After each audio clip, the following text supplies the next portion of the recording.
समय है कि जो सतबार पाठ कर होई छूटे बन महासुख होई। बिल्कुल, इसके पीछे मैं कई चीजें कहता हूँ। शत का अर्थ एक तो हो गया 100, 100 एक हो गया सत 7, एक हो गया सच्चे मन से एक ही बार कर ले भाई सत, एक ही बार कर लो तो भी कल्याण हो जाएगा।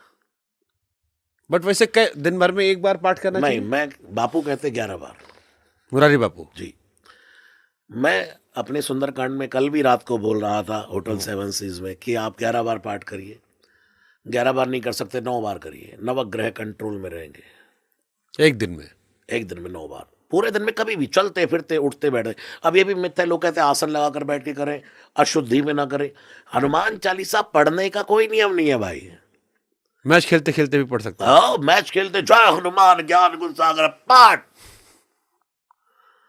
उठा उठा के। अरे तो आज शाम को इसीलिए लिखा जो यह पढ़े हनुमान चालीसा। हाँ, पढ़ने में कोई नियम नहीं होता भाई।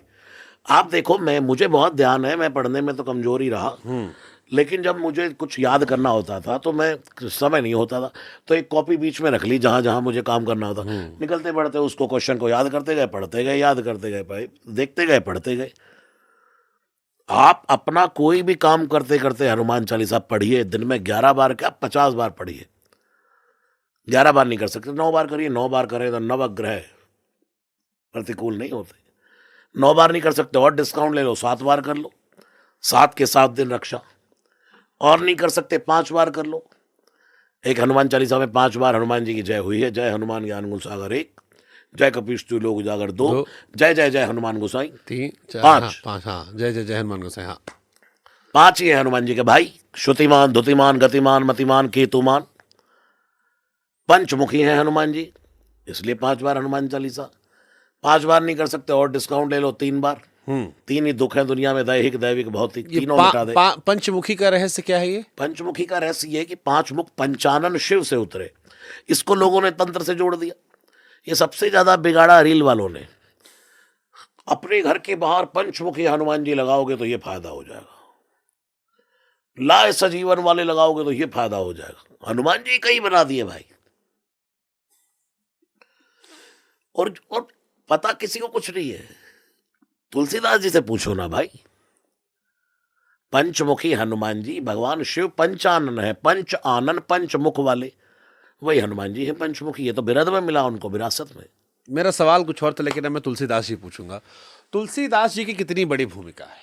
तुलसीदास जी की थोड़ा उनकी व्याख्या कीजिए, क्योंकि रामचरितमानस से लेकर संस्कृत से अवधि में लाना, हनुमान चालीसा लिखना और सरल सहज तरीके से जन जन तक पहुंचाना, आज जितने पाठ हो रहा है वो तुलसीदास जी के दिन।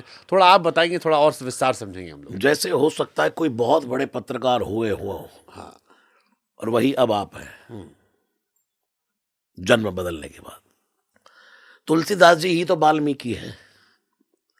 नाभाजी ने भक्तमाल के ग्रंथ में कहा है, कली कुटिल जीव निस्तार हित वाल्मीकि तुलसी भयो। जो वाल्मीकि जी 24,000 श्लोकों में वाल्मीकि रामायण लिख कर गए, उसी को श्लोकावली से लोकावली में उतार दिया तुलसीदास जी ने। कितना मुश्किल रहा होगा उस दौर में? कोई मुश्किल नहीं रहा, कृपा बोलती है प्रभु। हम आपको देखते हैं, आपका शेड्यूल देखते हैं, आप क्या कर रहे हैं, हमें लगता है बड़ा मुश्किल होगा यार। एक दूसरे की मेहनत स्ट्रगल देख के आदमी करता है, हम नहीं कर पाएंगे, बड़ा मुश्किल है भाई। नहीं, हम इसलिए सोचते कि मुगल काल चल रहा था, देश में परिस्थितियां कितनी अलग थी, और उस दौर में इतना विस्तार कर देना, लोक लोक तक पहुंचा देना और सनातन को इतना बढ़ा देना, ये अपने आप में ईश्वरीय काम है। जब कृपा काम करती है तो ना मुगलों की शक्ति काम करती है। जब कृपा काम करती है, जब परमात्मा की कृपा बोलती है। हनुमान जी ही तो लिखवा रहे हैं मानस। तुलसीदास जी को कौन लिखवा रहा है? हनुमान जी लिखवा रहे हैं। इसलिए जब तुलसीदास जी ने पूरा ग्रंथ लिख दिया तो काशी के पंडाओं ने कहा क्या है इसमें दिखा, और विश्वनाथ के मंदिर में सारे ग्रंथ ऊपर रख दिए, ये तुलसी नीचे रख दिया। और जब सुबह मंदिर खोला गया तो अपने आप ही सत्यम शिवम सुंदरम लिखा हुआ था इसके ऊपर। इतनी बड़ी महिमा है। हनुमान जी ने एक हनुमान नाटक लिखा था, वो वाल्मीकि रामायण से भी अद्भुत था, लेकिन कहीं संतों में द्वेष ना हो जाए, हनुमान जी ने अपना वो शास्त्र फेंक दिया समुद्र में। तुलसीदास जी का जन्म हुआ, जन्म से ही जहां शादी ब्याह होते वहां भोजन बच जाता, पत्तले जो इधर उधर पड़ी रहती उनको बीन करके खाया।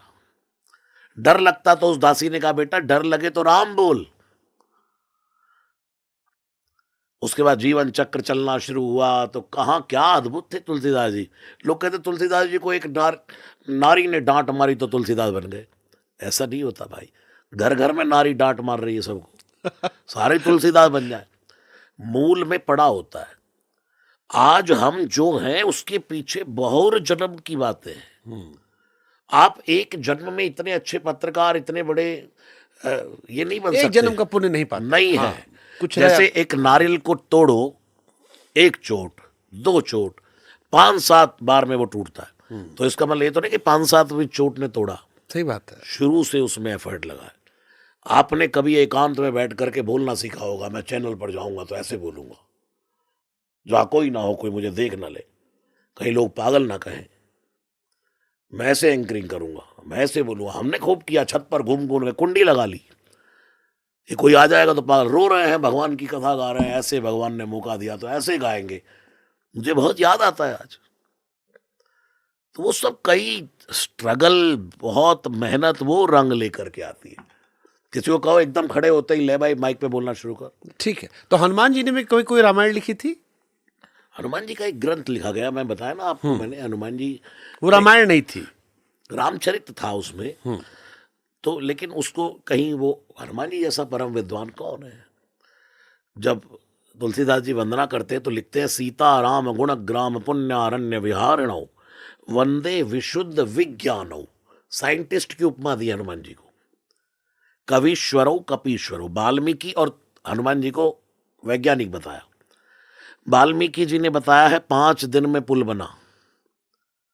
कितने दिन में कितने योजन पुल बना, ये वाल्मीकि रामायण में लिखा है। और तुलसीदास जी इतने कहते हैं श्री रघुवीर प्रताप थे सिंधु तरे पाषाण। वाल्मीकि जी साइंटिस्ट है। 24,000 श्लोकों की वाल्मीकि रामायण को पढ़ना बड़ा थोड़ा कठिन है आज के समय में। इसलिए तुलसीदास जी ने रामचरितमानस को लिखा।